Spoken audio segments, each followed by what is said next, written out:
Bienvenidos a un nuevo capítulo de Mientras no tengamos rostro. En el día de hoy he querido invitar a una persona con la cual hablaremos esencialmente de comunicación, de oratoria, de retórica, de discursos, temas apasionantes que tienen mucho que ver con los grandes hombres y mujeres de toda la humanidad que en las arengas, en los discursos políticos, en las exposiciones, en las guerras, en las relaciones internacionales, en la diplomacia, siempre han sacado sus mejores talentos a relucir en este arte que es el arte de comunicar y el arte de persuadir. Y para eso lo hemos traído a él, Daniel Yaquinta. Bienvenido al programa. Un gusto tenerte acá con nosotros. Gracias, Facundo. Sí, un gustazo. Muy linda introducción, che. Bueno, contanos un poquito de vos. Tengo entendido de que tenés una experiencia amplia tanto en radio como también has hecho comunicación, otro tipo de comunicación, ¿no? Sí, sí. Estudié eso, estudié periodismo, estudié un máster en ciencia de la información, porque me gustaba muchísimo el poder trasladar un mensaje de una manera apasionada y apetecible, que la gente no solamente lo entendiera, sino que lo quisiera. Eso me gustó de siempre, de muy chico. Así que tuve esa posibilidad de haber estudiado la filosofía, pero después estudiar periodismo y, Claro. y dedicarme un poco, sí. Ujú. Eh, Concretamente, ¿hiciste radio en dónde? hice radio en Newell un tiempo, me gusta más que todo escribir y entonces traté de mantener artículos, hice revistas también en Córdoba, en Mendoza, en Tucumán.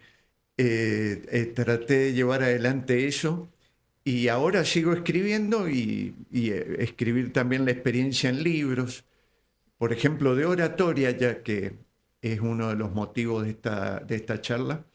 En oratoria escribí tres, lo he publicado dos. Uno estoy ahí Que te vamos a preguntar más cerca del final, vamos a charlar sobre eso que me estuviste bueno, contando en off. sí, exacto, Así sí. que, bueno, un gusto enorme tenerte acá con nosotros.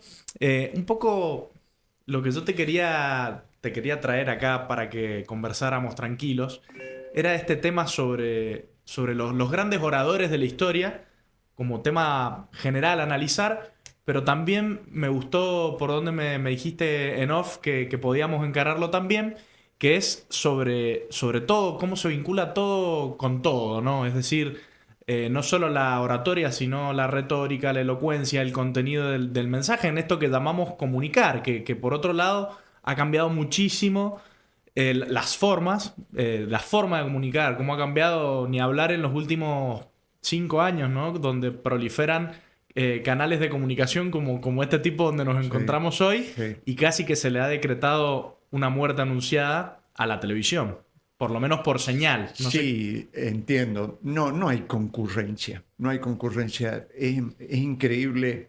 Por un lado, digamos, por dividir en dos tu pregunta, ciertamente la esencia del ser humano es ser sociable por naturaleza.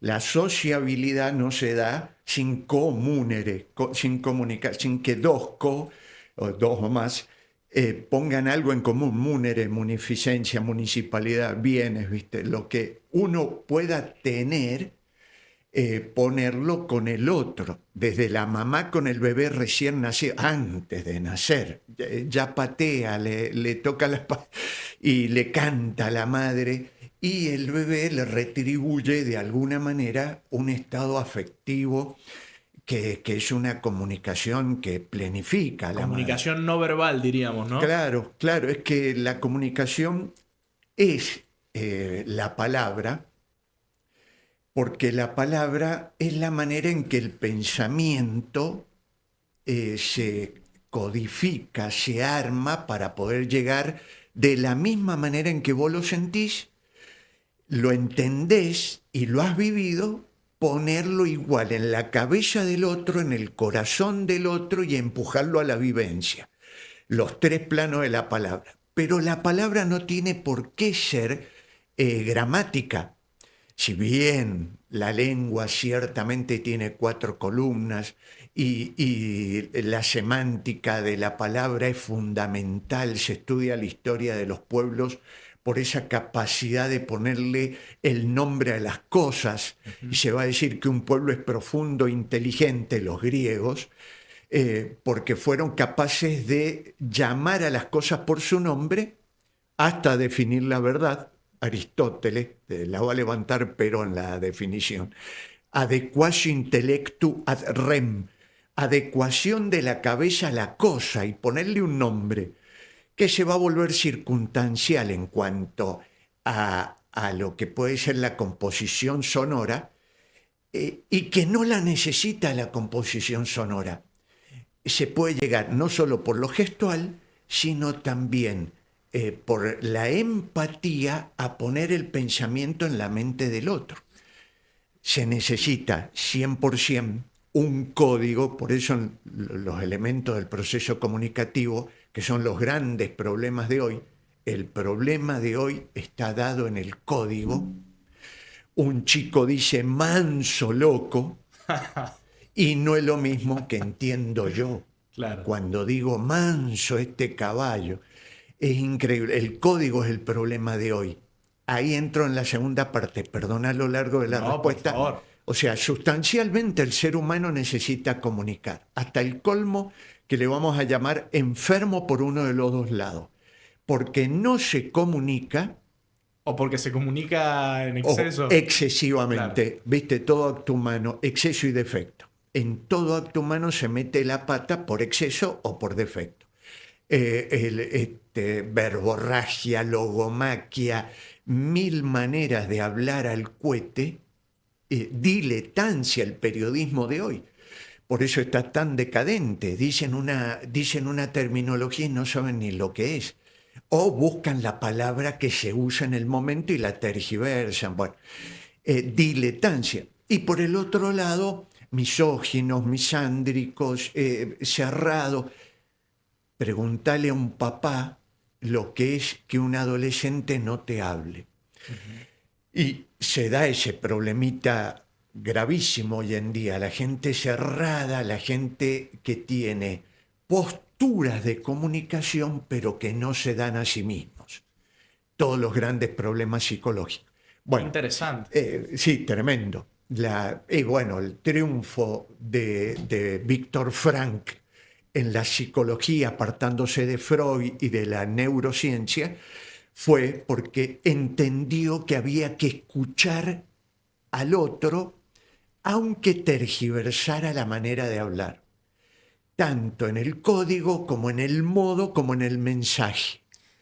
Qué interesante, porque leí el otro día que el arte de comunicarse bien parece algo sencillo, sobre lo cual quizás no habría que detenerse tanto, pero si vos te pones a analizar combinatorialmente la cantidad de opciones y variantes para que un mensaje llegue mal al otro, es infinitamente más probable a que llegue bien. ¿Por qué? Porque entre lo que yo quiero decir, entre lo que yo creo decir, entre lo que yo digo y después entre lo que el otro escucha, lo que quiere escuchar y lo que finalmente termina de concluir en su cabeza, sí, hay una variedad de opciones. El teléfono descompuesto. Exactamente, pero entre dos nada más. Mira, son 7 los elementos del proceso comunicativo y son 7 los problemas que hay. ¿Por qué? De arranque, el hombre no nace sabiendo. Nace ser humano, pero no nace persona en el sentido de personalidad. Es persona. Desde el primer instante de la concepción, el esperma fecunda el óvulo, ya tenés todo el código genético en la mórula, en el cigoto, antes de anidarse en el útero. 9 meses de desarrollo material, y está todo en el código genético. Sin embargo, el único bicho de la naturaleza que no sabe ser lo que es el ser humano. El único que tiene que aprender a ser persona. Un hornerito, la madre lo tira del nido, que lo veo yo que vivo en Corralito, y empiezas a volar ahí plumitas blancas, El tipo cae al piso ya desplumado de lo blanco, ya es marroncito cuando cayó 20 metros de altura, levanta un palito con barro, sale revoloteando y aparece un hornerito. ¿Quién le enseñó? Y Claro. diría Larralde, ¿quién le enseñó? Ya está codificado, viene hecho. Se adecúa de alguna manera a las circunstancias que lo rodean, que es una manera de aprender, entre comillas. No tiene intelección, ciertamente, como el ser humano. Ahora el ser humano se encuentra con esta realidad. Ni es verdad lo de Tarzán, ni tirado lo de Rousseau, la pavada de Rousseau gigantesca, que tanto mal le ha hecho a la política. El buen salvaje, estamos hablando, Exacto. Creer que el individuo es distinto de la persona y que el hombre es bueno por naturaleza y la sociedad lo corrompe. Es una estupidez del tamaño gigantesco. Nunca existió Tarzán hasta Julio Verne escribe toda la novela ella durísima, La isla de las moscas, creo que dije bien el título, ahora dudé, donde unos chicos quedan solos y se vuelven terribles, entre ellos malos, bueno. Porque fue la refutación de Tarzán. Había salido Tarzán, un santo que queda solo en la selva, un mono que lo educa y el tipo logra ser terriblemente hombre, pero sin el ser humano, al contrario. Aparece Jane y aparecen los ingleses. Bueno, los ingleses donde llegan arruinan todo, pero dejando, eso es verdad de la novela. Lo cierto es que es estúpido, no puede el ser humano, se muere el ser humano. En los hospitales, cuando yo tenía 15 años o menos, íbamos al Emilio Civi, que estaba en el parque, porque nos pedían voluntariado para los chicos de nursery que los habían abandonado, les daba diarrea, recién nacido, no había manera de curársela, marasmo y se morían. Veníamos nosotros, que éramos unos salame como cualquier adolescente, pero levantarlo, tenerlo un ratito en brazo, acariciarlo, la mamá, la necesidad del contacto afectivo con alguien, el chiquito salía de la diarrea, salía Claro. de los problemas, no caía en marasmo. Todavía hoy se usa el voluntariado para sacar al bebé de las crisis. Sí. Bueno, por Sí. decirte, perdona, y la conclusión es que al ser por naturaleza tener esta necesidad de salir de sí y encontrarse con el otro para ser, eso es la comunicación. La comunicación es que cada uno puede da de lo que puede o tiene y recibe de lo que puede ir del otro, pero hay que enseñarle a ser emisor y no caer en el terror escénico, ni en la vergüenza, ni en los miedos, ni en los nervios y todas las seguidillas de problemas que tiene el emisor. Pero a su vez saber codificar el segundo, saber poner la palabra apropiada, no decirle manso a un choque, cuando manso es un caballo que no te tira. O sea, saber poner la palabra correcta, el código. Segundo, en el canal apropiado. Como ahora intentás hacer un canal, el éter, para que nosotros nos escuchemos, la radio, los canales, hay que saber usar la radio, la televisión. Goebbels lo entrenaba, aunque Hitler no la quiso. La inventan, ¿viste? Von Braun, los rayos catódicos, Hertz, el barón Hertz, los rayos, las ondas hertzianas. Bueno, inventan la tele, los nazis, y Hitler la vio, filmaron las primeras Olimpiadas en el 32. No la quiero, pero sí quiero la radio. Viene la BBC de Londres, la broadcasting, o sea, era radio pura, y le dice a Hitler, yo la quiero a la tele, tomá, se la vendió. Y Hitler decía, no sirve para la comunicación. Y Churchill no era Churchill, no importa. Los ingleses decían, sí la quiero para la comunicación. ¿Cuál es la gran diferencia? ¿Cuál de los dos estaba equivocado? Es la pregunta. Bueno. Estamos hablando del canal. Respuesta, para poder terminar mi anécdota sobre la necesidad de saber hablar en el canal. Ninguno de los dos. Porque la tele es publicidad. Es la imagen masiva instalada con mensaje parcializado.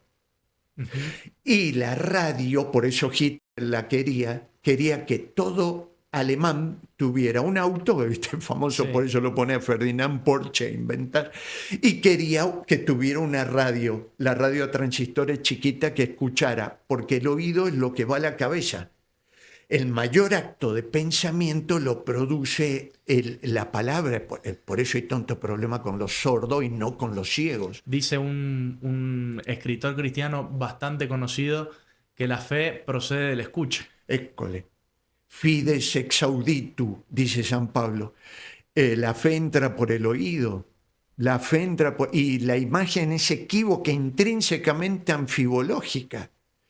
Bueno, ya. Pero digo, ¿no? Incluso nos quedaríamos cortos con decir que la fe, porque también las grandes ideas uno las conceptualiza a partir del oído, si bien ciertamente la vista puede jugar un rol. La fe, como plenitud de ciencia, viste, el que tiene más tiene lo menos, te da lo complexivo de cómo trabaja la antropología.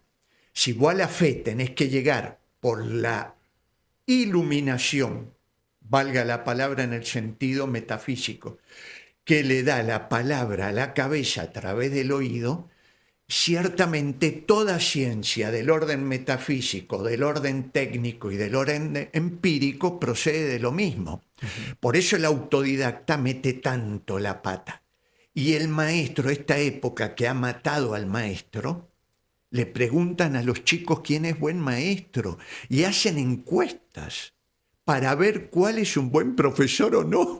Le preguntan al recipiente si está bien servida el agua. O sea, fíjate lo estúpido de la época. Ya no hay maestro, ya no hay aprendiz para maestro de algo, y el alumno nunca, las cual libertales iban a escuchar a Santo Tomás discutir. O Santo Tomás organizaba que discutieran dos para poder aprender a través de un caso de la realidad. Claro, un método ya tomado de Sócrates, incluso en la antigüedad. Bueno, en parte. La mayéutica buscaba que por el cuestionamiento de la persona pudiera ver la realidad y bajar el velo del prejuicio, que es lo que tiene toda persona. Viste, las señoras dicen, todo depende con el color del cristal con que se mire. Tienen razón. El prejuicio es uno de los grandes inconvenientes que tiene el emisor a la hora de encontrarse con el receptor. Y de eso te quería preguntar, porque justamente entre esto que decimos, del quien transmite el mensaje emisor, el contenido propio del mensaje, el lenguaje en el que lo transmite, que vendría a ser este código que mencionabas, el receptor, la interpretación que hace de ese código a partir del cristal que tiene puesto, las posibilidades de una mala comunicación son altísimas. Ahora, a lo largo de la historia, gente se destacó por sobre las demás, por sobre otra, fundamentalmente, o te pregunto, no sé qué opinas, en el uso de estas técnicas y herramientas que permitían que el mensaje fuese bien transmitido y de manera empática, en donde me gustaría que nos cuentes un poco acerca de lo que sería la retórica, la oratoria y la elocuencia, como estos tres conceptos que uno a veces confunde, me pasa a menudo. Entendido, sí. Entonces me gustaría que me lo aclares un poco porque no llego a entender o a discernir bien. Entiendo que son herramientas algunas, las de la retórica, en orden a conseguir un fin que es la oratoria. Pero no lo termino de enganchar con la elocuencia. Bueno, por algo existe la ciencia. Es una de las ciencias de la filosofía, la elocuencia. La madre es elocuencia. Las tres hijitas son la oratoria, la retórica y la dialéctica. Si arrancás de lo que dijimos al principio, de que el hombre no nace sabiendo y que necesita que le enseñen, ciertamente el griego, cuando aprendía primero cosmología, ver el mundo y hacerse con el mundo, nunca a través de la pantallita como hacen hoy, sino ver un fachere, verificar, ir a ver si lo que estaba viendo era realidad, tocar el agua, tocar. La maestra le pone un palo dentro del frasco con agua a los chicos y le está quebrado y le enseña la refracción de la luz para que el tipo aprenda que no puede guiarse solo por un sentido y que tiene que ir a ver si la cosmología, después la lógica estudiaban para meter esa realidad con orden en la cabeza, no empezando por el predicado y esto, y divagar, irse por las ramas. Después estudiaban el porqué de la ética, cómo debo actuar, después la metafísica, la finalidad, la política, la ley, el derecho que te gusta tanto, y en el sentido de la ética general y la ética particular, cómo se lleva la polis, la ciudad hacia el bien. Perfecto. Cuando ya los tipos estaban caminando peripatéticos, Aristóteles. La escuela peripatética, decía que el alumno cuando está sentado, para que vea la estupidez del puritanismo, del enciclopedismo que nos trajo Sarmiento, con Lancaster, y de estar sentado 80 minutos con el ácido láctico que el pibe adolescente o el niño revienta. Por eso divagan. Por salud física divagan. Más que déficit atencional, sería un déficit educacional. Entonces. Totalmente estructural. Someto a una penitencia de rodillas dobladas, del traste aplastado contra una silla, de los codos, de la postura, lo someto en un tiempo que no puede. ¿Cuánto puede aguantar una persona escuchando? Estudio de psicología. 40 minutos. Cuando yo estudié psicología, es que estudié en Navarra y en la Facultad de Medicina, mira, con un gran psiquiatra, el doctor Zapata. Hoy le han puesto el nombre ese a la Facultad de Psiquiatría. Él nos decía 20 minutos. 20 minutos. Con el método para analizar que usó él, hoy no da 5. Miércoles. Sería muy interesante en otro minuto. Sometés al alumno 80 minutos, estar sentado con frío, calor, claro. Una estupidez, pero tremenda. Sí. Aristóteles hablaba de lo peripatético, salir a caminar y el alumno escuchaba, divagaba, miraba la florcita, pero iba escuchando. Y de ahí imagínate, lo educó Alejandrito Magno, nada menos. Sí. Y a los que siguieron después, por supuesto, Platón. O sea, él viene de Platón, Sócrates, Platón. Creo que todos venimos de Aristóteles, de alguna manera. Yo te diría, esto va a sentirse durísimo, pero estamos discutiendo.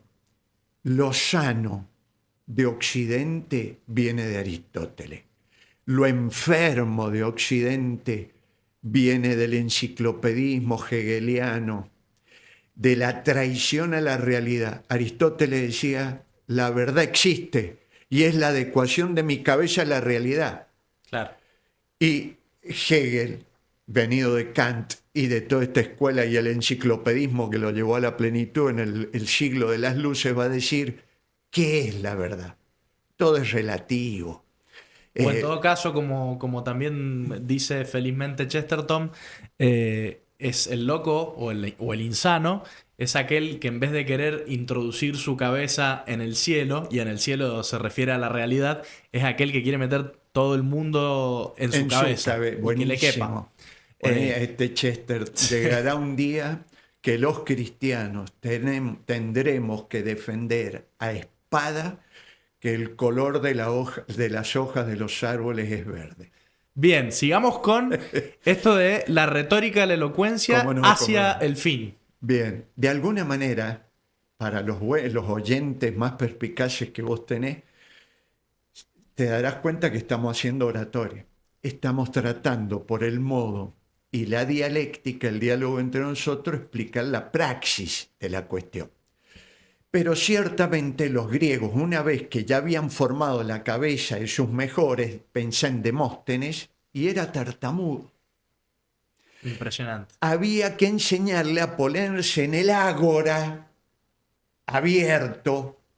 Un mercado enorme en el medio de Atenas, contextualicemos. No tan enorme, tenía una gran acústica, tuve la posibilidad de hacer un un cursito de arte muy corto en una de estas ágoras chiquitas que hay en Europa, herencia en España, herencia del mundo griego, y buscaban el anfiteatro Fran Romero Dey. Claro. Se buscaba un anfiteatro cóncavo que potenciara la acústica, y se ponían la máscara que se llamaba persona, que era entre cartones y chapas, hacían que la voz se potenciara con un megáfono no mecánico, simplemente artificial, potenciaba la voz. Pero el tipo se tenía que parar ahí. Entonces se estudiaban técnicas hasta de vencimiento de sí mismo. Cuenta la historia, y después de estudiar psicología terminé pensando que es cierto esto. Antes pensaba que era una exageración. Pero la tartamudez es psicosomática. Tiene un resorte somático del cuerpo, pero tiene mucho hincapié de la psique, que agranda lo que quizá hubiera sido vencible con la familia educándote. O probablemente que nadie te diga que sos tartamudo, porque no hay nada peor para un tartamudo notar su déficit comunicacional frente a los demás. Y decírtelo, pero ¿para qué? Claro. No hay que dar una comunicación que no sirve. El exceso de información paraliza, decía Solzhenitsyn, gran maestro de comunicación. El exceso de información inmoviliza a la persona. Entonces hay que decir lo que va a ser posible de ser digerido porque el que escucha, que es uno de los factores de la mala comunicación. Aplastar con la verdad al que no la puede recibir. Bien, cuentan de Demóstenes que se metió unas piedritas en las muelas del juicio porque era adolescente, y que cuando le venían los estertores del macetero, y el tipo ensayando la filípica, 4 discursos espectaculares, después sigue con otras, contra Filipo, que invadía Grecia, y los griegos se habían arrugado y no querían pelear, y el tipo organiza la resistencia.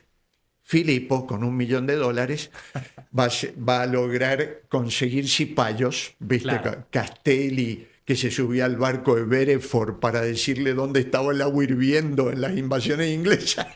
Castelli, Carlos de Alvear, Moreno, entregándole la información a Bereford para que pudieran destruir a los criollos, a Liniers en la red. Siempre hay cipayos. Un efialtes. Exacto, siempre está el tipo que por un mango, o por estupidez, o por apasionamiento, la traición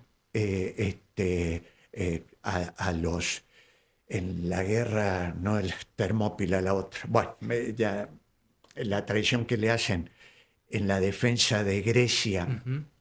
Bueno, el asunto es que venció la tartamudez, dio esos discursos espectaculares, fue un gran maestro de la oratoria, más por haber salido del sótano que por las técnicas, porque Aristóteles manejaba uno de los géneros, son 7 los géneros de la oratoria, con una elocuencia formidable que era esa capacidad de disipular, de llevar del menos al más y de potenciar para que investigue al que escucha, darle el fuego, el entusiasmo, palabra preciosa del griego, theos, endiosar quiere decir, darle la chispa divina de querer buscar lo superior. Eso lo hace muy poco el maestro. Pensá en Yenta, pensá en Calderón Bouchet, pensá en Díaz Araujo.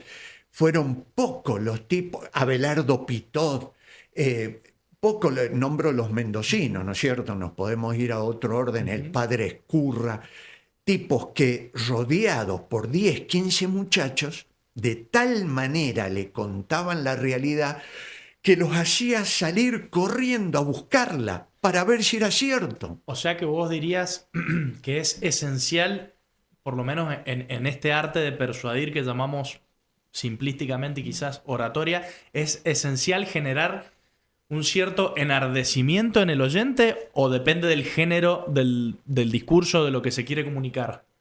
Muy buena pregunta y una de las definiciones, en mi modo de ver, soy un poco taxativo porque me gusta demasiado. Para mí hay dos buenas definiciones de oratoria dentro de la elocuencia. La elocuencia es el resultado del manejo de ciertas técnicas y dominio de sí mismo y conocimiento del auditorio con perfeccionamiento del mensaje. Sé de lo que digo, no hablo pavadas como Tinelli o Lanata, capacidad de sanatear, decíamos antes, zaraza, creo que le dicen. Claro, zarasear. Diletancia, diletare, decir cosas bellamente, pero Vacías. exacto, que se usa muchísimo. La poesía moderna generalmente es diletante, decir pavadas, dulzona, pero que emocionan. O el discurso político contemporáneo.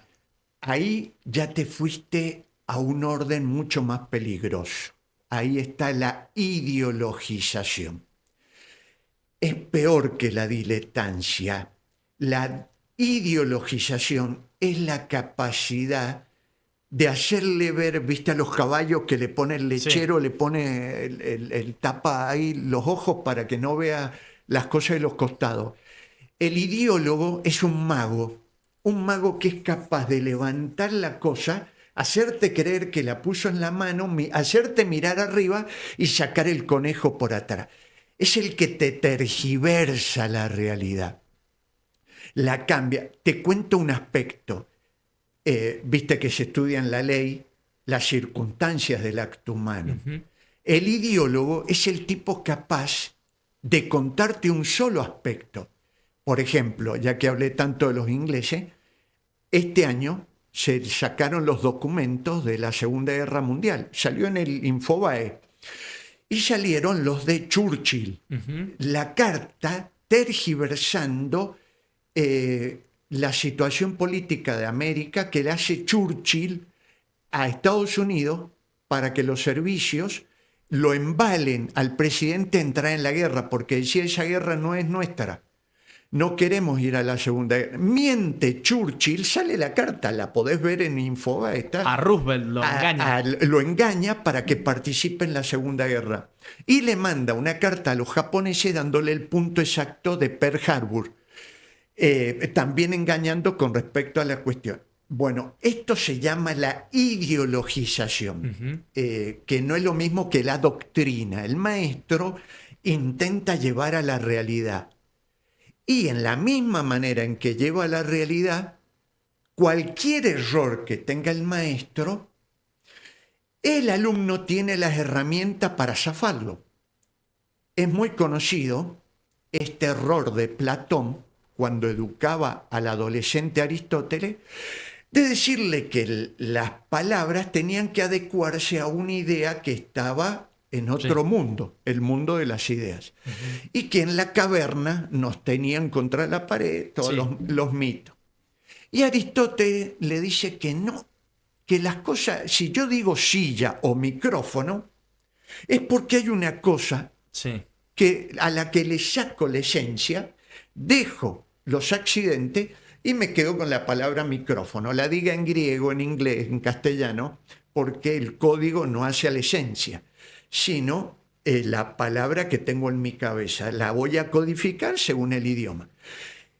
Discuten y Platón no le da el brazo a torcer. Y al último le dice a Aristóteles, cállese la boca, yo soy el maestro.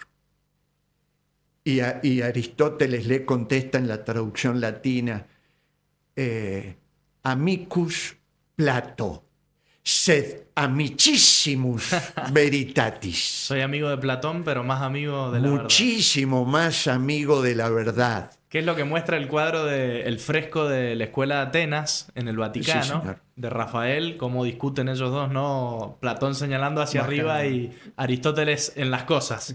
Claro. Bueno, continuemos con esta historia de estas herramientas que desarrollamos, que veamos por ahí grandes ejemplos de la historia, me interesa, de variados órdenes y géneros, pero sí que nos quedemos con algunos buenos ejemplos de tipos o mujeres también, que me interesaba como en estos tiempos contemporáneos, viste, Daniel, hay que cumplir con el cupo de género. Y voy a traer a colación, voy a traer a colación el caso de una doncella en un rato, pero me interesa que nos quedemos, por ejemplo, ya mencionamos a Demóstenes, que era tartamudo y sin embargo logra enardecer a los griegos, a los atenienses, contra las ambiciones de Filipo, rey de Macedonia. Cicerón, en Roma. ¿Qué puedes decirnos cortito y al pie, pero... Empalmo con un poco que quedó en el tintero con una pregunta muy buena que hiciste antes, esta también lo es. ¿Querés ir a la práctica? ¿Querés ir a la realidad? Ver al tipo nadando para ver si es Mark Spick de mi época o soy yo que me tiré de la pileta. Hay que ver la realidad. Pero hiciste una pregunta que decía si la pasión... Ah, sí, el enardecimiento. El enardecimiento usaste, y yo lo voy a llevar antropológicamente a la palabra pasión, porque el ser humano, ya sabéis, que tiene tanto el irascible como el concupiscible, y tiene 11 tipos de ponerle fuego a distintos motivos: la ira, el amor, la esperanza, la desesperanza, 11 motivos.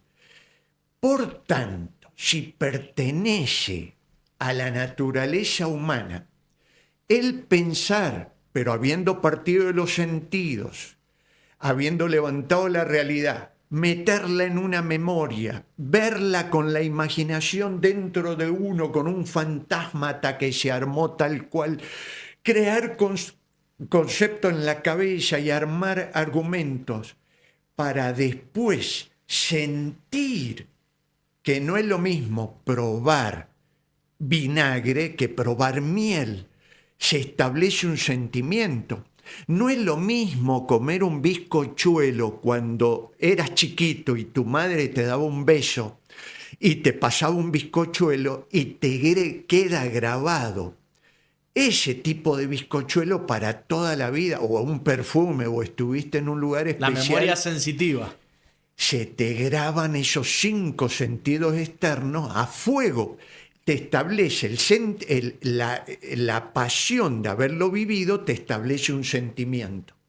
Esos primos hermanos que hay allá adentro, pasión y sentimiento. ¿Qué quiere decir? Que la oratoria va a ser entonces el arte de la persuasión, pero hay que explicar que fue la que usaste vos. Pero los latinos, Cicerón, decía, era más Séneca que usaba esto, pero Cicerón lo practicaba, decía que la capacidad del orador era la de atrapar al que te escucha.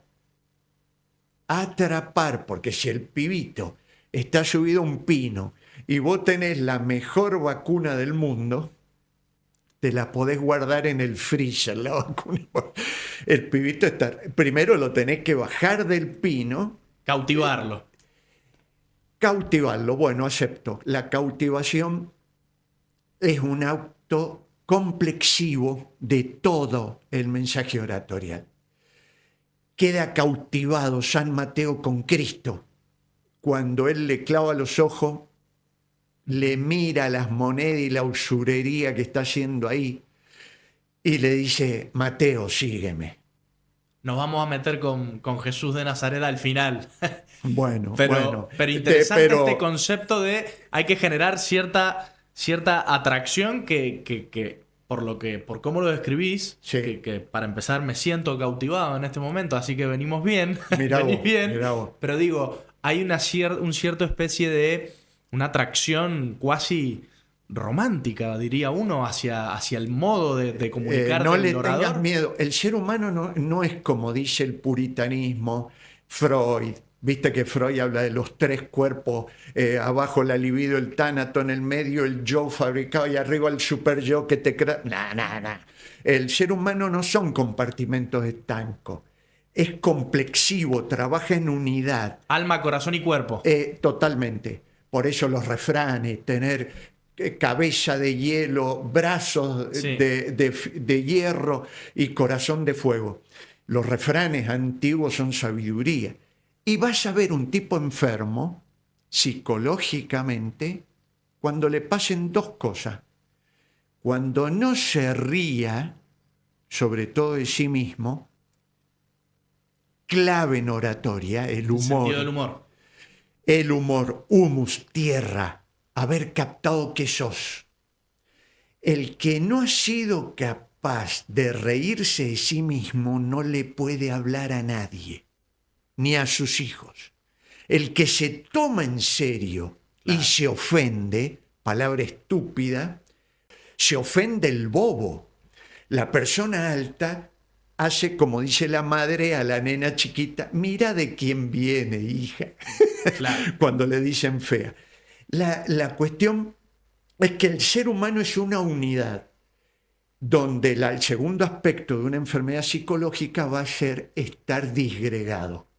Los chicos de hoy, la gran enfermedad de los juegos en la pantalla es que el pibe está disgregado y tiene el síndrome de abstinencia de lo único que lo une, la pantalla. Tiene que estar 18 horas diarias delante de la pantallita porque si no divaga, no sabe qué hacer, golpea. Un comentario muy cortito, pero que es muy importante para empezar, porque esto es súper actual, lo de los jóvenes con las apuestas digitales que acabas de decir, pero la diferencia esencial que no se enseña desde hace quién sabe cuánto entre estar divertido y contento. Que el contento viene de estar contenido, ¿no? De estar unido en sí. Contra el divertido que hace una referencia a, como decía, estar disgregado. Vértere, claro, vertiente, diverter, o sea, se salió la vertiente del lugar. No es lo mismo, dicen de Cristo, que muchas veces se lo vio llorar, pero nunca se lo vio reír. Y en teatro se estudia la risa según la vacuidad, la superficialidad del personaje que tenés que hacer. No es lo mismo el avaro de Molière, claro, que tenés que hacer una... a la prostituta. Y es interesante porque evidentemente no es lo mismo la risa que el sentido del humor. Que estar feliz. Claro. No es necesario, pero por eso el estar volcado a lo exterior y no tener unidad y de alguna manera tener problemas psicológicos de paz interior, falta de paz interior, es cuando la persona necesita volcarse en la risa, en la diversión y encima con sucedáneos externos. Si no hay alcohol no me puedo divertir, si no hay música estridente... Claro.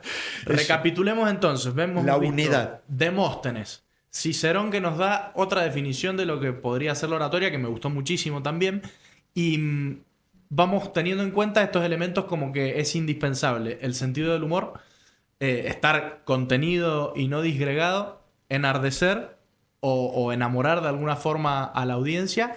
Sigamos con ejemplos. Ahí traigo un ejemplo militar que creo que te va a gustar, que aparte es femenino, y ahí cumplimos con la cuota de género que te decía hace un rato, la doncella de Orleans. Claro. Juana de Arco, año siglo XV, Guerra de los 100 años, están encerrados en la ciudad de Orleans, sitiados por los ingleses, y una chica de 15, 14 años, adolescente, campesina, sin educación, convence a toda la guarnición militar del rey y con el favor del rey, que se da cuenta de que esta chica era especial, de salir a la batalla y de ganarle a los ingleses. Y hasta el día de hoy Juana de Arco, mal que les pese, es la gran... El prototipo de Francia y del ejército. Exactamente. Y del mundo militar. Contame un poco cómo hizo esta doncella iletrada para convencerlos o enardecerlos. Ahí vos dijiste hace un rato, fidex auditu, la fe entra por el oído. Ahí hay una enseñanza especial que esta mujer escuchaba voces, por eso la trataban de loca y por eso este obispo traidor que la va a prender fuego por estar al servicio de Inglaterra, la trata de loca con esto de que escucha voces. ¿Y cómo serían de verdaderas las voces? Que acercándose al delfín le dijo en el oído algo. ¿A qué delfín, perdón? Al rey. Al rey. Que se esconde entre las mujeres primero, porque se quieren burlar de la loquita que tenía dones. Entonces el rey se saca un poco los atuendos de rey, se mete entre las mujeres y ella cuando entra se va derecho primero a su mano derecha, al verdadero, al que la va a seguir y va a ser no me sale el nombre ahora del hombre un gran varón francés, y él te confundí con el rey, pero se da vuelta y lo encuentra, ¿por qué estás entre las mujeres? Y algo le va a decir en el oído que lo toca, y él desde ese día no solo no fue loca, sino que puso toda a disposición de ella. Usó el coloquial, un género tremendo de oratoria, es la capacidad del uno a uno, de saber hablarle con el que estás. Irigoyen organizó 2 revoluciones, estuvo preso en Ushuaia y no habló nunca en público. Hay un solo testigo, pero estaba 14 horas diarias hablando con personas en privado. Y dice un oficial del ejército, no podías estar un cuarto de hora con Irigoyen sin salir peludista. Pero esto del uno a uno, entonces, claro, porque uno entiende muchas veces la oratoria como el discurso público y no necesariamente. Claro, ahí está, son 7 géneros. Empecemos como de alguna manera maestrillo académicamente. La elocuencia es la capacidad de hacerte entender y de hacerte amar vos y de hacer seguir tu mensaje. Las 3 cosas son necesarias. Si te haces odioso, un maestro mío, el padre Escurra, me decía, gringo, no hay que meter la verdad como un palo en el ojo. Él era muy criollo, usaba otros términos del campo, pero sustancialmente es el mensaje. No hay que hacerse odiar, porque el que no se hace amar, no lo pueden seguir. Pero no sos amable siempre. Cristo murió en la cruz, fracasado. Y estoy escribiendo el librito sobre la oratoria de Jesús. No hay orador en el mundo que le ate las sandalias a Jesús con respecto a la oratoria. Lo dejamos para el final. Sí, perdón. Pero, sí. Pero la elocuencia, esa capacidad en esos 3 niveles. Entonces arranca por la oratoria. La oratoria es atrapar, como decíamos del chiquito subido en el pino, convencer, que es el dominio del mensaje, hablar a la inteligencia, no como ni tergiversando la realidad y hablarle mal a la inteligencia, como el Ku Klux Klan, entrenan a los niños para odiar con los chistes de negro, todo eso. O mirate la película Los gritos silenciosos de Camboya, premio Pulitzer, y fíjate cómo los Khmer Rouge entrenan a los niños chicos para ser marxistas, con megáfono y haciéndolos marchar. Bueno, ideologizarlo. No. Eso es arruinarle la inteligencia al que escucha, la ideologización. O sea que hay algo importante ahí, una diferencia importantísima, diría, entre la comunicación y lo que podría coloquialmente decirse el lavado de cerebro o la manipulación. Sí, señor. Por eso decíamos que todo acto humano se cae por exceso o por defecto. Y la comunicación es la clave. Vos podés ser un delincuente de la palabra. El hombre viene del mono. ¿Me entendés? Darwin y todos. Delincuentes. Han hecho un daño increíble. ¿Entendés? Y por otro lado podés ser un maestro y ayudar. O podés estar en el error y decir cosas, qué sé yo, Pasteur, que por supuesto inventó cosas, pero también Platón metió la pata en algunas cosas. Por tanto, el manejo del mensaje es una autoridad tremenda donde le tenés que enseñar al auditorio, sea el uno a uno, uno a grupo, uno a muchos, o los medios de comunicación, le tenés que enseñar a no tener demasiado argumento de autoridad. Porque cuando dominás el mensaje... Claro, el mensaje se diluye y el protagonista es el emisor. Muy bien dicho. Termina siendo la palabra lo dijo el profe. Y es el argumento del niño. No, mamá, poneme eso, dijo la señorita. Perdió la mamá. La autoridad es la señorita. Y hoy en día nos manejamos con argumentos de autoridad. Por eso hay tanto target, tanto nicho, tanto grupismo. O comercialmente hablando, por ejemplo, la publicidad mediante slogans, usando influencers o gente famosa, en definitiva también es una forma de argumento de autoridad, porque es Exacto. usa esta marca porque la usa Eso es la tele. Roger Federer, que es eso. Exacto. Messi que Messi. viene, todos los chicos hoy se hacen tatuajes porque empezó alguien famoso haciéndose tatuajes. Todos se cortan el pelito. Eso Sí, se sí, llama sí. la masificación. Claro, una masificación. Es la creación del imbécil.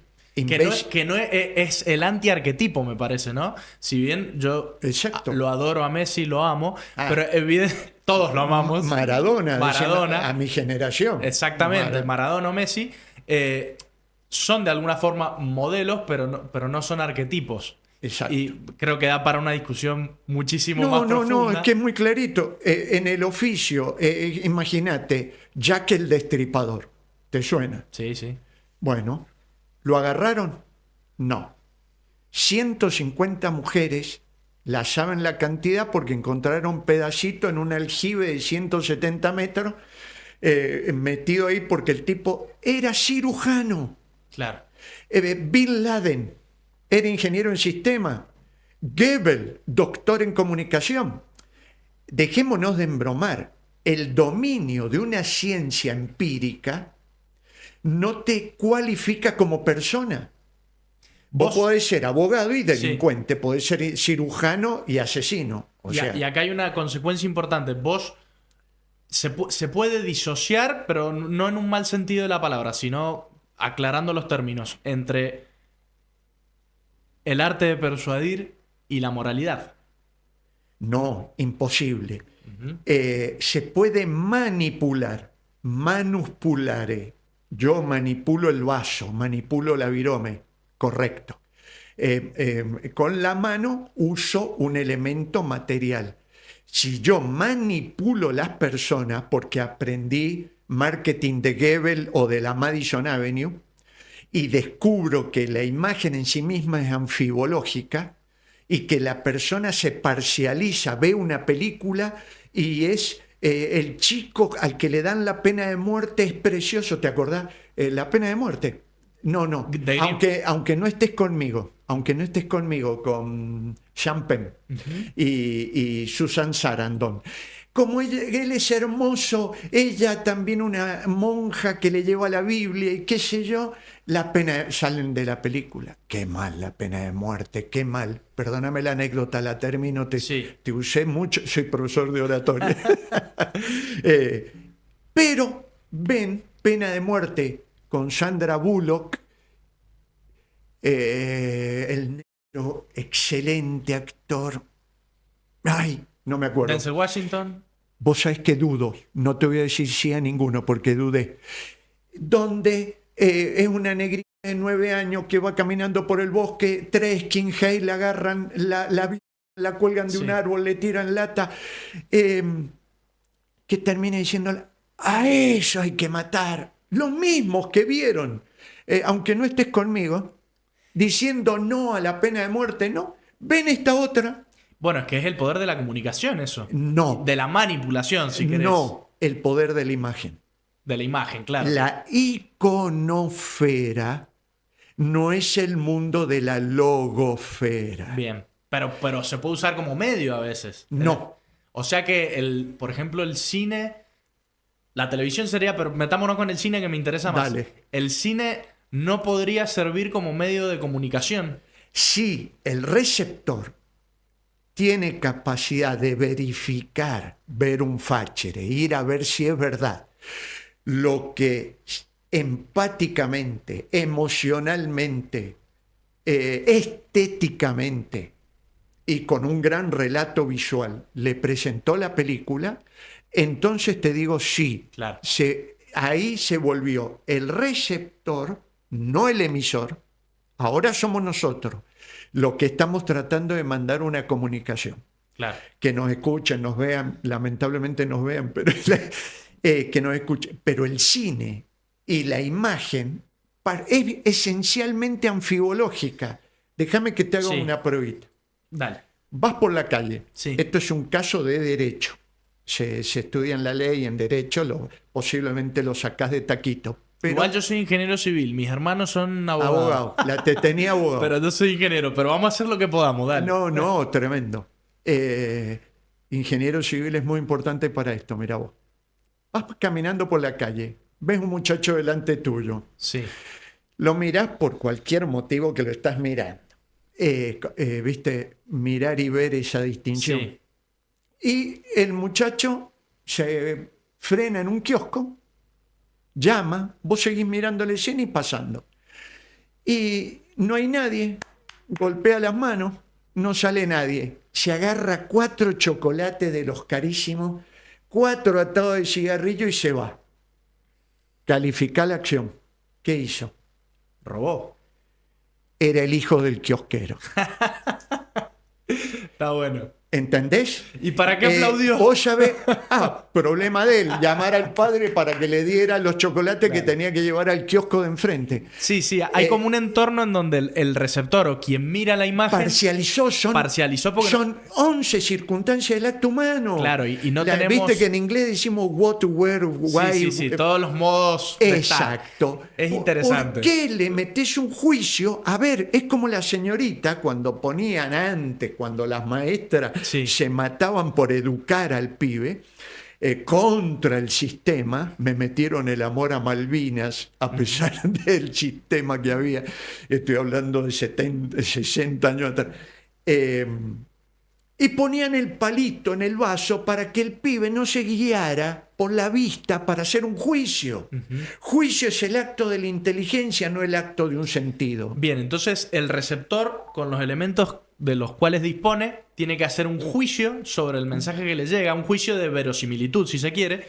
Me encantó el ejemplo que pusiste del cine. Hay otra película que es extraordinaria, que actúa Kevin Spacey y una mujer, una rubia, que ahora no me acuerdo. Creo que la película se llama El caso o la vida de David Gale. Ahí está. Habla de la pena de muerte y del suicidio. Hace toda una apología en contra de la pena de muerte a partir de un juicio por un asesinato. No sé si la has visto, pero es extraordinaria. Ya la noté, me gusta el cine. Es extraordinaria porque genera esto.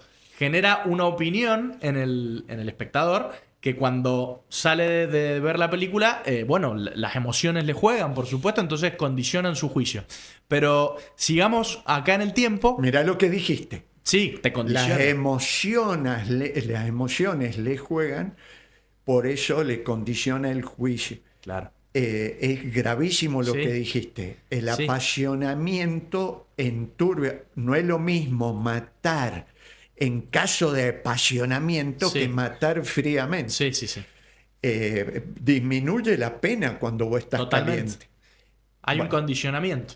Por eso es lo que logra el cine. Claro. Y la imagen en sí, el chico delante de la pantallita está en estado de parcialización, hasta el colmo de inverificación. Puede llegar a decir la Tierra es plana. Claro. Y seguir, pero es que lo leí acá. Te puede llegar a decir que la pena de muerte está bien, que está mal, pero sin juicio. Sin juicio. Exacto. Y eso es interesante. Para terminar con este tema, el cine, para mí, en mi opinión, es un arma de doble filo, como muchísimas cosas. Cuando no está esta manipulación, y me parece que hay, y el espectador del otro lado tiene los elementos necesarios para hacer un juicio sobre la realidad que está midiendo, porque en definitiva medimos la realidad con nuestro juicio, me parece un arte de comunicar, creo que insuperable. Por lo menos cuando hay una mediación entre el emisor y el receptor, porque evidentemente que nada va a superar a la palabra dicha como tú y yo ahora en este momento. Creo que eso es insuperable y por eso las relaciones de amor entre hombre y mujer son cara a cara y mirándose a los ojos. Pero me parece que cuando hay algo que media, como puede ser la radio, la televisión, el cine y el teatro y demás, me parece que el cine tiene un puntito a favor, al igual que el teatro, que lo mencioné recién. No es lo mismo. No es lo mismo, no es lo mismo, pero no lo quería... Es cuadridimensional. Claro, es 3D. Tridimensional y cuadridimensional. Y el cine es bidimensional, Es cierto. por más que le pongan el sonido, que llegan a hacerte el 70% del efecto sensitivo, emocional, es la música. Claro, por eso mencioné al teatro, porque creo que el teatro no solo le compite, Eso. sino le gana. Si está bien hecho, ¿no? Si tenés la orquesta en el foso, si tenés una buena representación dramática, no sé, de Verdi o de Wagner o de Sí. Puccini, qué sé yo, es una experiencia diferente.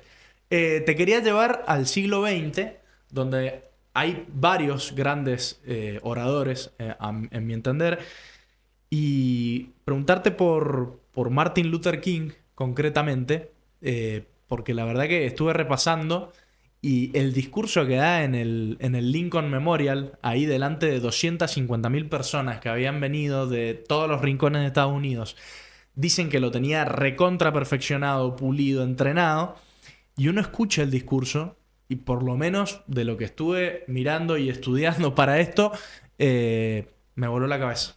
Sí. Me pareció el manejo del tempo, el mensaje, la retórica, las citas permanentes, no solo a la tradición bíblica, sino también cita a Lincoln en un momento. Cómo lo comunica con las pausas, los silencios. Sí. El storytelling que cita a ejemplos de sus hijos, ¿no? Esa frase tan demoledora que dice: me gustaría que mis 4 pequeños hijos vivan en un país en donde se lo juzgue no por el color de su piel, sino por el contenido de su carácter. Esa es como la gran frase del discurso, ¿no? Pero son 8 minutos donde la piel de gallina. No sé qué opinas. Sí, totalmente de acuerdo como ahí en esa definición de los romanos, del derecho romano, donde se pide que un general tenga la capacidad de atrapar, convencer y arrastrar los 3 elementos que son no los podés disociar, tienen que estar los 3 unidos. Ciertamente se ve en estos grandes oradores que usó el género de comunicación de masas, donde poniéndosele al lado está Mussolini.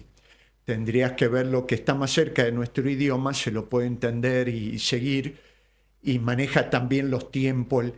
El asunto... Lenin también dicen que era un orador interesante. Sí, yo lamentablemente no lo podés escuchar, Claro. Tenés que leer, y lo que lees es el mensaje. El mensaje. Te decía que nombraste el ejemplo de Martin Luther King, extraordinario orador de masa, pastor protestante, es muy importante por la práctica. La oratoria es una ciencia, pero es ortopraxis como ciencia. O sea, es un recto hacer. Se estudia ciertos elementos. Aristóteles le enseñaba a Alejandro Magno cómo manejar la tropa, pero tenía que aprender a pensar, aprender las palabras correctas y tener la práctica de los tiempos que dijiste vos, el tono de voz. No es lo mismo en el 1 a 1, en el 1 a grupo, cambia. Y después están los 7 géneros. No es lo mismo un brindis de fin de año en una empresa o en tu casa a un discurso de masa 250.000 personas. Pero es que es una locura este evento. Aparte, hay algo muy interesante, y es que en Martin Luther King uno observa lo que hemos mencionado anteriormente, que hay una coherencia intrínseca en su persona entre lo que piensa, lo que dice y lo que hace y cómo termina. Porque termina... Bueno, eso es lo que él logró, perdona que use la palabra vender. Eso es lo que él logró venderte, entre comillas, no estoy denigrando a la persona, estamos hablando. Él logró venderte que era coherente con eso. Lo tremendo de la oratoria puesto delante de la gente, te repito, en cualquiera de esas 3 marcos de la conversación, donde se complica muchísimo en los medios de comunicación, no es lo mismo la radio, la tele, el TikTok, Claro. Pero la persona tiene que tener un manejo tremendo de lo que dice porque si yo le criticara algo a Luther King como profesor de oratoria, Sí. no hablando de el caso, fíjate vos que Estados Unidos quita la esclavitud en 1966, 100 años después, 150 años después de nosotros. Claro, no sé si era técnicamente esclavitud, pero era segregación racial. No, mirá, una esclavitud encubierta. Sí. Nadie metía en cana a un tipo del Ku Klux Klan por matar un negro. Mirate la película, ya que te gusta el cine, Tomate Verde Frito. Esa película que te cuenta muy bien el Mississippi, el sur, el espíritu mexicano allá adentro y la reacción ante los norteños, el FBI que llega al pueblo. Bueno, vamos al consejo a Luther King. Luther King, mi crítica a Luther King es que no hay argumento. Hay imágenes. Lo que vos citaste de la familia es una imagen. No me dice nada. La podría decir esa misma frase la podría decir Al Capone. Sí. Y no altera. Lo que pasa es que Al Capone te lo vendieron como una persona denigrante. Pero vos dijiste algo clave, y que Luther King era pastor protestante, y en ese mismo discurso él menciona la frase que creo que es de Lincoln, que también está en la Constitución norteamericana y tiene su fundamento en la Biblia. Protestante. Sí, pero tiene su fundamento en la Escritura, que dice que todos los hombres somos creados a imagen y semejanza delante de Dios. Como el fundamento, digamos, me parece que está. Si bien es cierto que hablando a 250.000 personas en un discurso de 8 o 12 minutos, tenés que conmover. Tiene que estar el mensaje. Exacto. Yo creo que ahí el mensaje está, porque el fundamento es ese, que todos los hombres somos creados iguales delante de Dios. Bueno, el mensaje tiene elementos: proposición, confirmación, refutación, peroración. Son 5 elementos que tiene el mensaje. La captatio benevolencia anclada, es decir, la imagen anclada, la capacidad de decir una frase muy emotiva, fuerte, que te llegue al alma, es una parte, pero después vos la tenés que explicar y dar el fundamento. Uh-huh. Ciertamente, la composición del lugar nos lleva a que no sea tan necesario argumentar, que la gente ya estaba harta de que el negro, por ser negro o africano, mira, Trump ayer acaba de decir que los países del África se tenían que llevar a todos los negros que estaban, como hicieron con Somalia, Liberia, cuando fundaron Liberia. Vos decís que esas 250.000 personas daban por sobreentendido el fundamento del mensaje. Pero no el resto que votó en contra. Ojo, por eso a esto es lo que voy. Que el target, el nicho, ya tiene lo que vos dijiste del cine. Cuando una persona ya está apta para recibir ese tipo de mensaje, de alguna manera lo codifica en su cabeza. Lo recorta, lo mete, que es el prejuicio intelectual, que es un tema muy lindo para charlar. Pero cuando yo me meto en el Club San Lorenzo de Almagro y empiezo a decir la necesidad de volver a nuestra raíz, que San Lorenzo es grande, el mejor club de Argentina, no voy a recibir nada más que aplausos. No necesito argumentar. Decir, tenemos 82 canchas, hemos hecho... No, ¿me entendés? Sí, hemos sí. ganado tanto... esto es un dato que hay que tener muy en cuenta. Y que se hace el feedback emotivo con toda la gente que está furiosa porque echan a un negro de Estados Unidos por ser negro, o gente de color, sí. Viste que hasta la pena de muerte en los 25 estados que tienen la pena de muerte es menos WAP. White Anglo-Saxon people not. O sea, ¿me entendés? Debe haber estadística. Hay un solo blanco, acaba de morir un solo blanco ahora, hace un mes. Es el primer blanco que muere. Siempre tenía que ser color people. ¿Me entendés? No Pero podía... Ted Bundy, no sé si sabes quién es este asesino serial que han salido series en Netflix, todo. Me parece que a él también lo mataron. Bueno, me parece. Bueno, pero igual, evidentemente, hay cierta inclinación, hay cierto prejuicio. Dice, bueno, la película Pena de Muerte trata este tema, que lo liberan a los skinheads por ser blancos. Claro. Y Y ahí donde nace la revancha del negro. No quiero contar nada porque una película... Bien, no me la expolié. Exacto, digno de ver. Ve, ahí tenés un término Un término, que sí. lo usás vos, yo no. Claro. Porque hay 30 años de diferencia, que es con respecto al código. Eso con respecto a la crítica. Es decir, la oratoria es fundamental, lo de Luther King en un punto, que es exitoso. Quid qui recipitur ad modum recipientem recipitur. El que recibe según su boca y capacidad. Sí. No importa que yo traiga una jarra de 10 litros de agua. Lo importante es que yo no vuelque, ni eche poquito, ni vuelque en este vaso. Por tanto, pregunta de examen en comunicación. ¿Quién es más importante en comunicación? ¿El receptor o el emisor? El receptor. Por eso Solzhenitsyn decía, el exceso de información paraliza. Agarrarle a un nene, la cobardía del adolescente de hoy es porque a los 10 años se entera que hay violadores, asesinos... Le dijiste de más. Lo mataste. Y dice nuestro máximo prócer, don José de San Martín y Matorras, en sus máximas, habla poco y lo preciso. École. Que en definitiva está mal. Lo preciso está bien, lo poco está mal. Claro, porque poco hace referencia a un defecto. Si poco, mira a la cantidad que podrías dar, pero que el otro no puede digerir, estoy de acuerdo. Lo preciso me encantó en San Martín que le dijera a una nena, porque no digas esas tonterías, estás en la mesa, no tenés que decir eso. Claro, porque eran máximas a su hija Mercedita. Para Mercedita.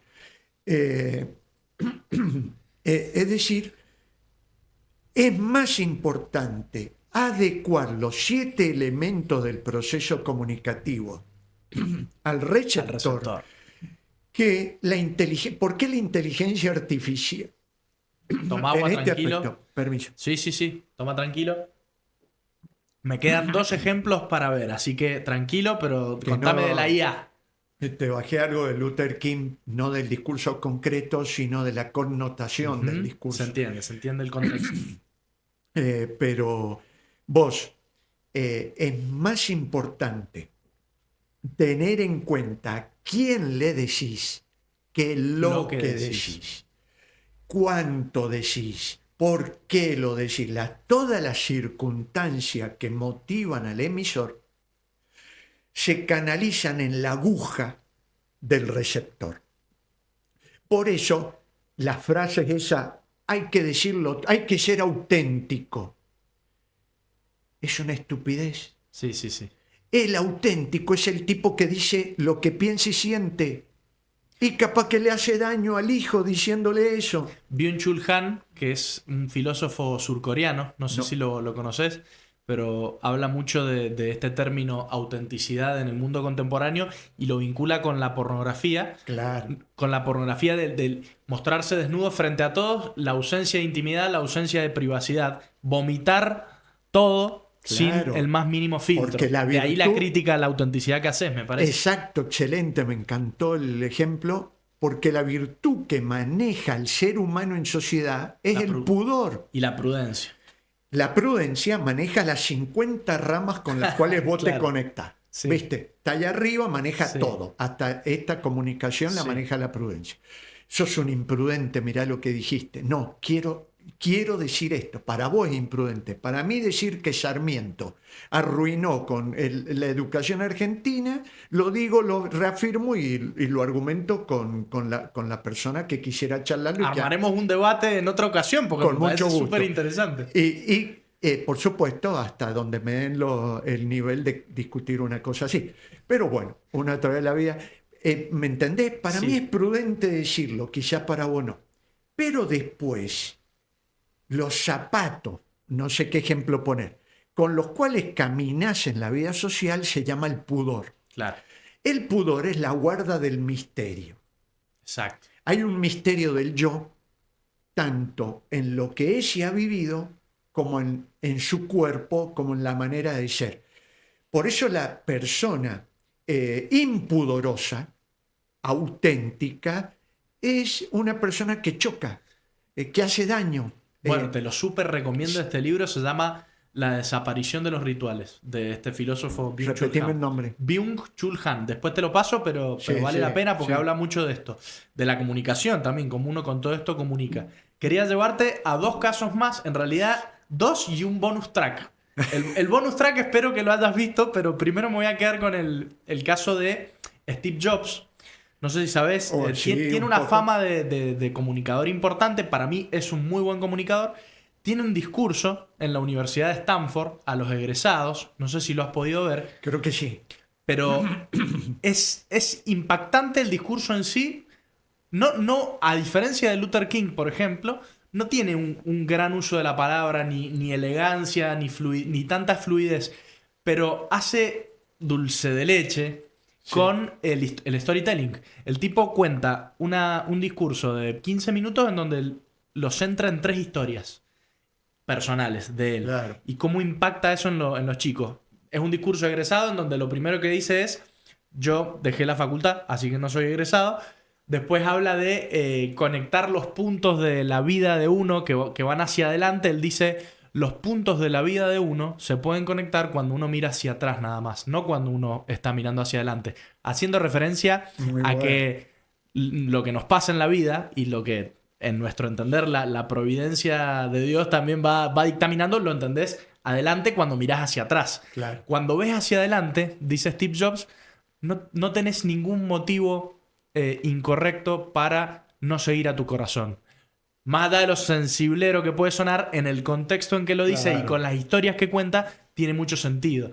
Y es muy poderoso el mensaje. No sé si ¿qué opinas de Steve Jobs como un empresario concretamente, pero sí. que creía en lo que decía, porque eso es cierto. Sí, no, y vivísimo para tratar la gente. Y bueno, es el típico marketing, es la comunicación marketinera. Sí. A nosotros nos entró con la democracia.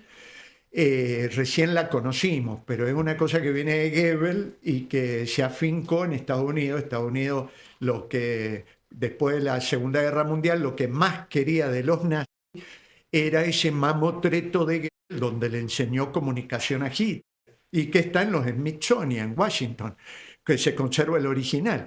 Y de ahí nació la escuela de publicidad, no de propaganda, que es esa diferencia típica que hace el yankee entre history y story. Para ello, la vivencia lleva una carga emotiva, que es verdad, en el que la dice, que eso hace ser escuchado, pero que difícilmente, aunque conmueva, difícilmente mueva. Por eso llena muy bien los espacios televisivos, logra el marketing, vende a la persona. Todos esos discursiantes de Rex, ¿viste? De la tele, Sí. en México, que hacen, ellos logran vender el que habla, pero con diletancia. Se consume, como la publicidad. Vos consumís la publicidad. Mientras más buena la publicidad, menos sirve para vender, porque no hace referencia al producto. La gente ve la publicidad pero no compra, aunque con la redundancia publicitaria se termina unificando la cualidad del producto. Perfecto, hay que estudiarlo más largo. Pero sustancialmente en televisión, en imagen, lo importante es agradar, lo empático, lo emotivo. Por eso se usan Las historias palabras personales. Claro, se habla de story, o sea, se habla de las vivencias y se ponen muchas imágenes que son anfibológicas, tienen 2 interpretaciones, como la que te dice del kiosquero, o la palabra corazón.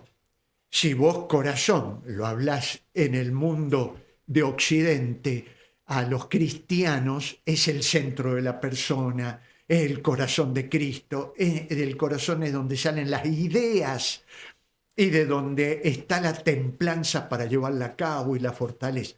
En cambio, si hablas de corazón en Schopenhauer, Claro, es otra en el cosa. mundo anglosajón, el corazón es llorar.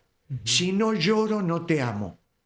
Confundiendo al receptor. no tiene nada que ver la risa con la alegría, la lágrima con el amor, no tienen nada que ver. Bueno, esta es la capacidad que de alguna manera Martin Luther King lo usa.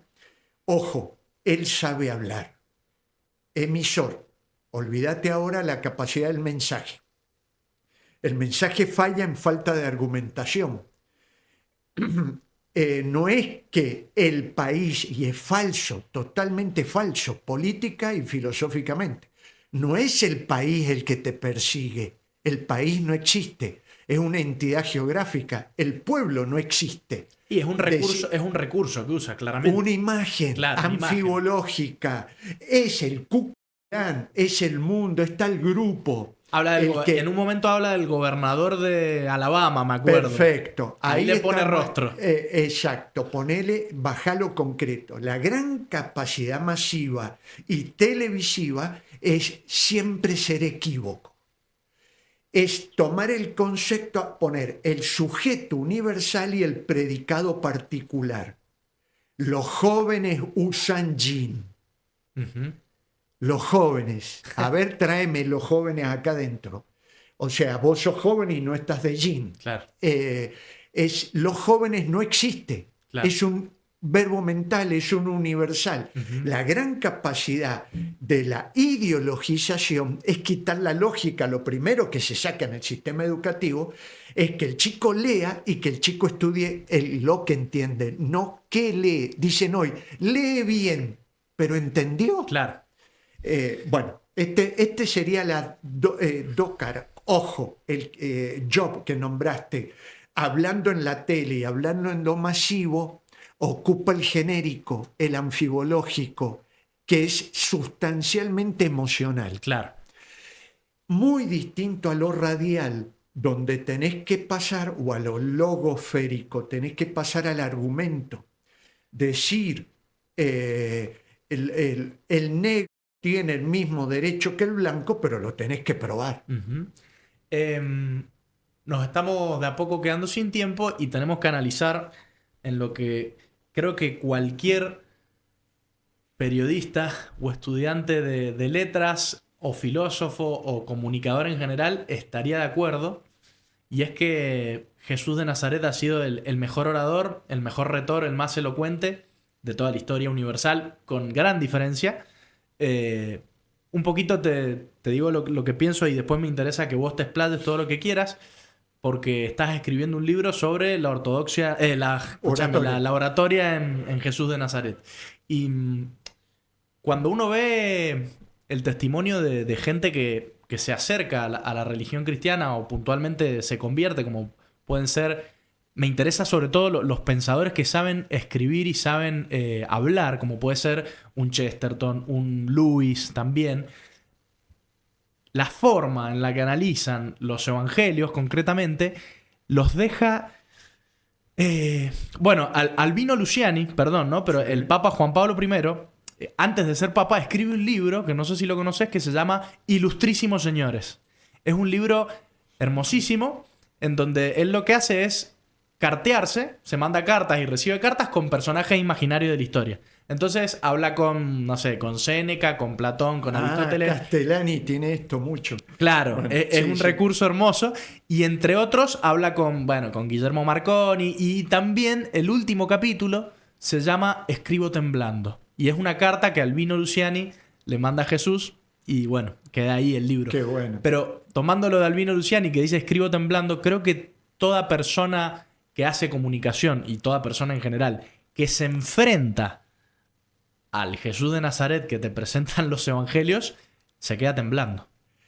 Pero no un temblor de miedo necesariamente, un temblor de todo, de no sé cómo describirlo, me quedé temblando, imagínate, pero no sé si entendés a lo que voy. Sí, o sea, creo que te sigo, siento lo mismo, pero ahora fíjate, lo siguieron a Jesús, lo siguieron, sobre todo la Virgen María, hasta el final, pero lo mataron a Jesús. Ojo, los fariseos, los judíos, lo mataron.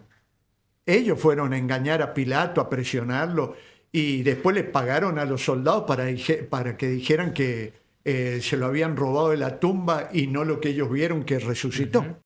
Mataron a Cristo cuando hablaba, predicaba, y para el colmo, cuando testificaba, les daba la verificación del mensaje y le decía: Lázaro, Señor, no te acerques, huele mal, le dice María.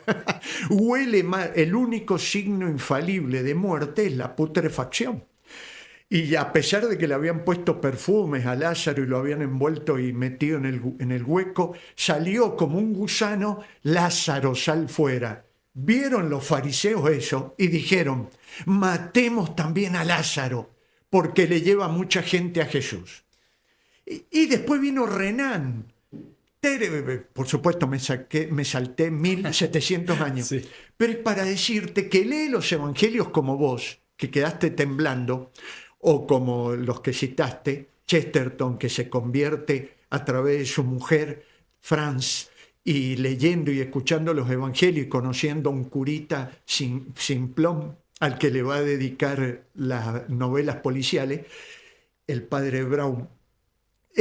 Chesterton, leyéndolo, ¿cómo Chesterton lee eso? Y Renan lee y dice que Jesús era un hombre medio loquito, porque se fue creyendo que era Dios, y un gran sentimental. Era un bobo, afeminado, pero tremendamente lleno de poder sentimental.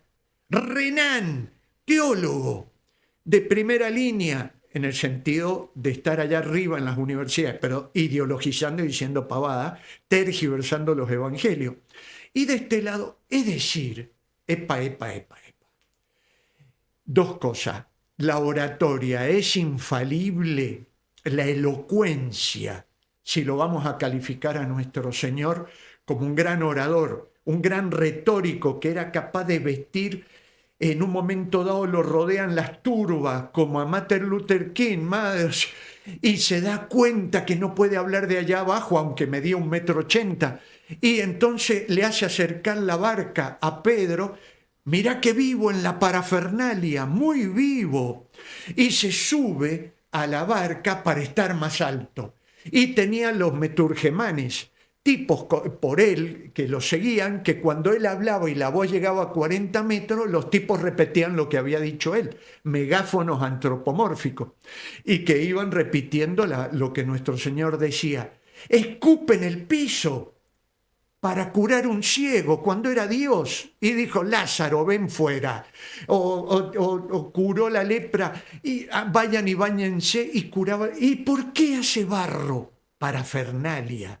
El ser humano mira, toca, siente, se la pone en el ojo, veo, y le va sacando el barro, veo hombres como árboles que caminan. Nuestro Señor tiene la complejidad del hombre, es Dios, persona divina, pero alma humana y cuerpo humano. Hablaba con la información de cuando vean que la higuera florece, ahí viene la parusía al fin de los tiempos. Hablaba con ciencia levantada, aprendió carpintería de su padre, aprendería 10 veces mejor.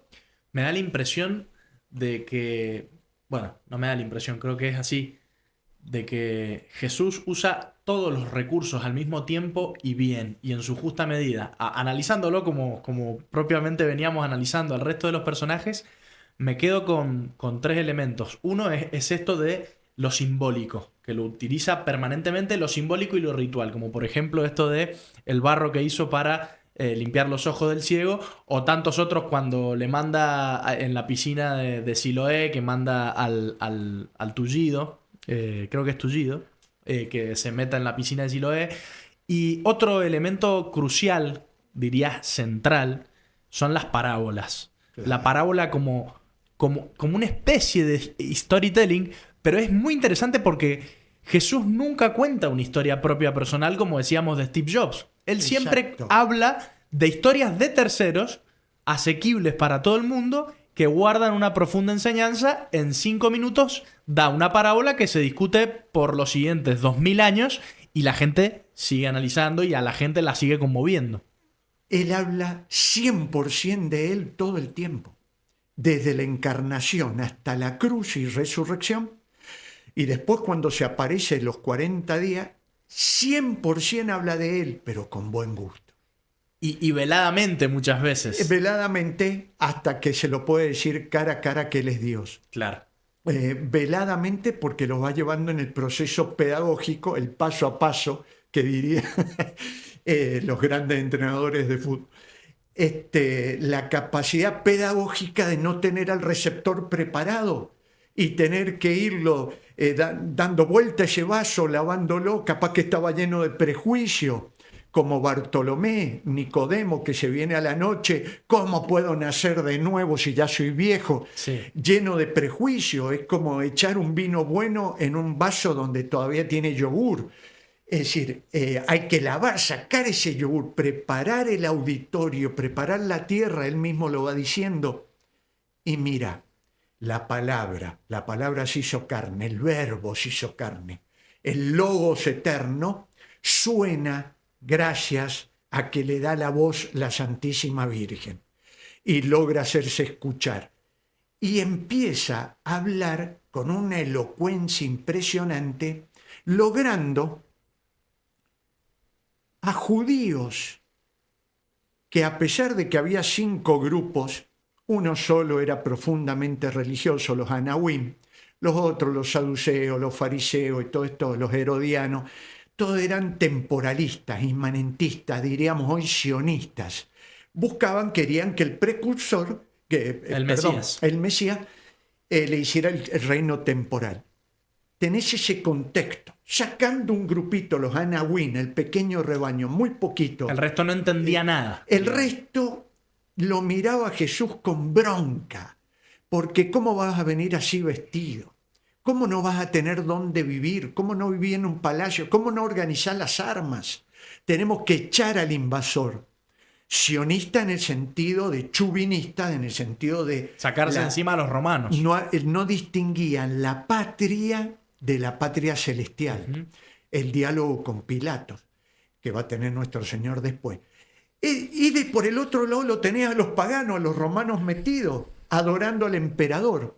En este mundo, tanto los romanos como este grupo genérico de los judíos eran temporalistas, inmanentistas, materialistas. ¿Cómo hacés para hablarle de Dios, de la divina providencia, de que no se cae una hoja de un árbol sin que Dios lo permita? Y empieza a hablar nuestro Señor en una de sus 60 parábolas. Mirad los pájaros del cielo. No hay ninguno flaco, y ninguno siembra, ni guardan en granero. El Padre le da de comer a su tiempo. Mirad los lirios del campo. Ni Salomón se ha vestido como ellos. Sí. Vosotros no valéis más que los pájaros. Empieza la imagen, la realidad, ahora el argumento. Buscad el reino de Dios y su justicia, y todo lo demás se le dará por añadidura. Impresionante. ¿Cómo puede ser que en 500 palabras, las parábolas no pasan las 1000 palabras, pueda bajar una síntesis en el sentido etimológico más fuerte de la palabra? Una tesis bien esclarecida, ¿no? ¿Cómo es posible? Primero, porque él tiene autoridad.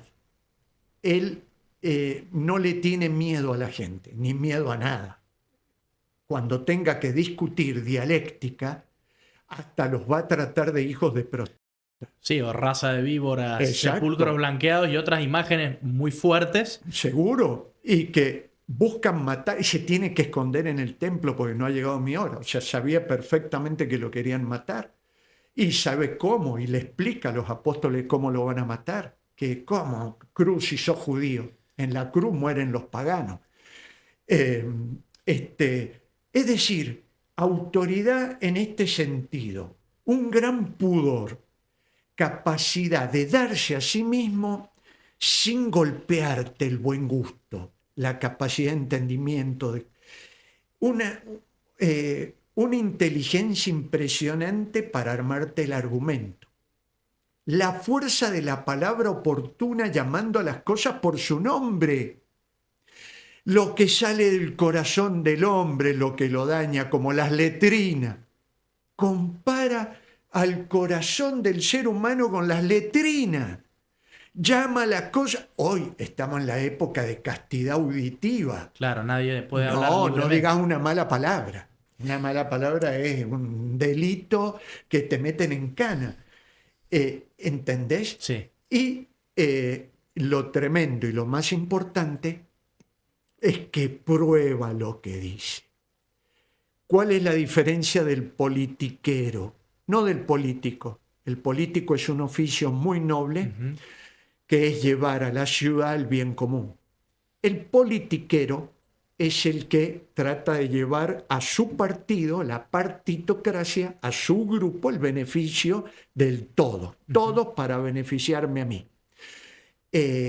La gran diferencia entre el politiquero, el ideólogo y nuestro Señor es que cuando Él dice que es Dios, resucita un muerto. Y es fabuloso el uso, de nuevo, de ciertos silencios. Por ejemplo, me quedo con el ejemplo cuando lee la profecía de Isaías en la sinagoga de Cafarnaún, que dice que todo el mundo estaba así, mirándolo, y que todo el mundo se quedó en silencio. Enrolló el Claro, libro. enrolló el libro, se tomó todo el tiempo. Me imagino el ruido del pergamino girando, plegándose sobre sí mismo y diciendo: hoy este pasaje de la Escritura se ha cumplido delante de ustedes. Y el uso también, eso es increíble. Bueno. Ese es lo que decías de la mirada de Mateo. Y finalmente el uso de la ironía también a veces, como por cuando le manda a Pedro sacar del pescado la moneda para ir a pagar el impuesto. Me quedo con eso, el sentido del humor. El sentido del humor, impresionante. Y el uso del estado anímico de sí mismo y en la palabra según corresponda el mensaje, Claro. no el estado de él. ¿Cómo es posible que le hable del amor en la última cena cuando sabe que faltan 2 o 3 horas para que Judas le dé el beso asqueroso? Y con Judas, ¿cuántos de nosotros? Faltan unas horas para eso. Y ve cómo se lo tragan las tinieblas cuando se va, porque está en el primer piso el cenáculo y la escalera es muy vertical, tiene que entrar por ahí, bajar, y lo que tengas que hacer, hazlo pronto. Y ahí empieza a hablar del amor y sonríe hablando del amor como bellamente Mel Gibson lo entendió en La Pasión, haciendo un buen ejemplo ese de flashback. cine. Sí. Un buen ejemplo de cine. Bueno, Pero que conozco gente que no le gustó la película porque veían mucha sangre. claro. Bueno, nos vamos quedando sin tiempo, Daniel. ¿Cómo la pasaste? No, hermoso. Lo vamos a tener que repetir, quedaron muchas cosas en el tintero. Nos podríamos explayar, no sé, se me viene el ejemplo de la mujer adúltera, en fin, un montón de circunstancias magníficas. 60 parábolas. 60 parábolas, y si te parece, cuando salga el libro, te traemos a que charles de él, a presentarlo y a que hablemos un rato de eso. Con gusto, con gusto. Te agradezco infinitamente haber venido, por enseñarnos, por la paciencia y bueno, que puedas volver a venir en algún otro momento sería espectacular para nosotros. Bueno, muchas gracias. Seguí con esto porque se siembra. Donde se siembra crece la verdad. Así que gracias por eso, contribuir un poco. Bueno, muchas gracias, Daniel.